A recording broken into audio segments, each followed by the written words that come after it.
Nama instansi kepolisian lagi-lagi jadi sorotan. Usai seorang anak perwira menengah Polri di lingkungan Perguruan Tinggi Ilmu Kepolisian Jakarta Selatan menganiaya remaja berusia 16 tahun.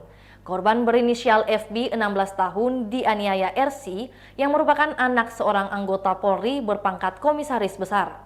Peristiwa itu diduga terjadi pada Sabtu 12 November 2022 saat pelaku dan korban sedang sama-sama mengikuti bimbingan belajar jasmani di area PT IKA. Ibu korban bernama Yusna sudah membuat laporan ke kepolisian terkait dugaan tindakan kekerasan itu. Menurut Yusna, anaknya dianiaya karena dituduh menyembunyikan topi. Anaknya dipukuli di lapangan dan area parkir PT IKA.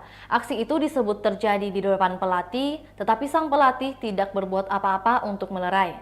Itulah yang membuat ibu korban miris, sebab pelatihnya itu melihat langsung namun tidak ada tindakan sama sekali. Dari pengakuan korban kepada ibunya, jika RC itu berkoar-koar anaknya anggota Polri yang menjabat sebagai inspektur pengawas daerah di sebuah polda. Bahkan pelatih saja takut sama pelaku karena sering membuat masalah dan juga membawa nama anak kombes. Polres Metro Jakarta Selatan tengah melakukan penyelidikan terkait tindakan penganiayaan yang diduga dilakukan oleh anak seorang perwira tinggi dengan jabatan kombes.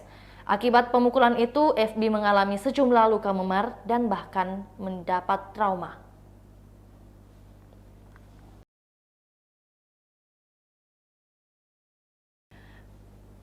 Itulah tadi berita Hot News kita pada hari ini. Saksikan berita Hot News lainnya hanya di kanal YouTube dan Facebook Tribun Timur.